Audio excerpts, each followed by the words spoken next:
Tuhan membentuk kita dalam kesunyian. Dalam kehidupan, ada masa di mana kita merasa berada dalam kesunyian. Tidak banyak orang di sekitar kita yang benar-benar mengerti apa yang kita rasakan. Tidak ada banyak suara, tidak ada banyak dukungan, bahkan terkadang tidak ada jawaban atas doa-doa kita. Kita menjalani hari-hari dengan perasaan sendiri, seolah-olah berjalan tanpa ditemani. Kesunyian seringkali terasa menekan. Kita bisa merasa ditinggalkan, tidak diperhatikan, bahkan tidak berarti. Di saat seperti itu, muncul pertanyaan dalam hati, Tuhan, di mana Engkau? Atau, mengapa aku harus melewati masa seperti ini? Namun firman Tuhan mengajarkan bahwa kesunyian bukanlah tanda bahwa Tuhan menjauh.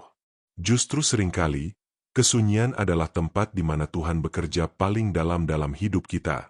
Mazmur 46 ayat 11. Diamlah dan ketahuilah, bahwa akulah Allah. Aku ditinggikan di antara bangsa-bangsa, ditinggikan di bumi. Ayat ini mengajak kita untuk diam di hadapan Tuhan. Dalam kesunyian, kita belajar untuk berhenti dari segala kesibukan dan benar-benar menyadari kehadiran Tuhan. Kita belajar mengenal Dia lebih dalam, bukan hanya melalui keramaian, tetapi melalui keheningan. Seringkali, dalam keramaian hidup, kita terlalu sibuk untuk mendengar suara Tuhan. Kita dipenuhi oleh banyak aktivitas, banyak pikiran, dan banyak gangguan. Akibatnya, kita sulit peka terhadap apa yang Tuhan ingin katakan. Namun dalam kesunyian, perhatian kita diarahkan kembali kepada Tuhan. Tidak ada lagi yang bisa kita andalkan selain Dia. Disitulah hubungan kita dengan Tuhan menjadi lebih dekat dan lebih dalam. Yesaya 30 ayat 15 berkata, sebab beginilah firman Tuhan Allah, yang Maha Kudus, Allah Israel. Dengan bertobat dan tinggal diam kamu akan diselamatkan, dalam tinggal tenang dan percaya terletak kekuatanmu. Tetapi kamu enggan. Kesunyian adalah tempat di mana kekuatan rohani dibangun. Ketika kita belajar untuk tinggal tenang dan percaya kepada Tuhan, disitulah iman kita bertumbuh. Namun kesunyian bukan hanya tentang kedekatan dengan Tuhan, tetapi juga tentang pembentukan diri. Di dalam kesunyian, Tuhan mulai membentuk karakter kita. Dia menyingkapkan hal-hal dalam hati kita yang mungkin tidak terlihat ketika kita sibuk. Dia menunjukkan apa yang perlu diubah, apa yang perlu diperbaiki, dan apa yang perlu diserahkan kepadanya. Mazmur 139 ayat 23-24 berkata, selidikilah aku, ya Allah, dan kenallah hatiku, ujilah aku dan kenallah pikiran-pikiranku. Lihatlah, apakah jalanku serong, dan tuntunlah aku di jalan yang kekal. Kesunyian memberi ruang bagi Tuhan untuk bekerja di dalam hati kita. Proses ini mungkin tidak nyaman, karena kita mulai melihat kelemahan dan kekurangan kita. Namun justru disitulah Tuhan memulihkan dan membentuk kita. Kesunyian juga mengajarkan kita untuk tidak bergantung pada manusia. Kita belajar bahwa kekuatan kita bukan berasal dari orang lain, tetapi dari Tuhan. Mazmur 62 ayat 2 berkata, hanya dekat Allah saja aku tenang, daripadanyalah keselamatanku. Ketika kita menjadikan Tuhan sebagai sumber utama, kita tidak lagi terguncang oleh keadaan atau oleh apa yang orang lain katakan.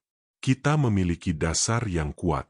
Mungkin hari ini kamu sedang berada dalam masa kesunyian. Kamu merasa sendiri, tidak dimengerti, dan mungkin lelah menjalani semuanya sendirian. Namun ingatlah, kamu tidak benar-benar sendiri. Tuhan ada di sana. Dia melihatmu. Dia menyertaimu. Bahkan di saat tidak ada orang lain, Tuhan tetap setia. Yesaya 41 ayat 10 berkata, janganlah takut, sebab aku menyertai engkau. Janganlah bimbang, sebab aku ini Allahmu. Aku akan meneguhkan, bahkan akan menolong engkau. Aku akan memegang engkau dengan tangan kananku yang membawa kemenangan. Kesunyian bukan akhir dari cerita.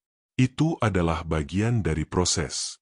Tuhan sedang membentuk sesuatu yang indah dalam hidupmu. Dia sedang menguatkan imanmu, memperdalam hubunganmu dengannya, dan mempersiapkanmu untuk apa yang akan datang. Jangan sia-siakan masa kesunyian ini. Gunakan waktu ini untuk semakin dekat dengan Tuhan. Dengarkan suaranya, cari wajahnya, dan biarkan Dia mengubahkan hidupmu. Karena ketika proses ini selesai, Kamu akan keluar sebagai pribadi yang lebih kuat, lebih dewasa, dan lebih dekat dengan Tuhan. Mari berdoa. Tuhan, di saat aku berada dalam kesunyian, aku datang kepadamu. Terima kasih karena Engkau tidak pernah meninggalkanku. Ajarku untuk menikmati hadirat MU dan mendengar suaramu di tengah keheningan. Bentuk hatiku, kuatkan imanku, dan tuntun aku untuk berjalan sesuai dengan kehendak-Mu. Aku percaya Engkau sedang bekerja dalam hidupku.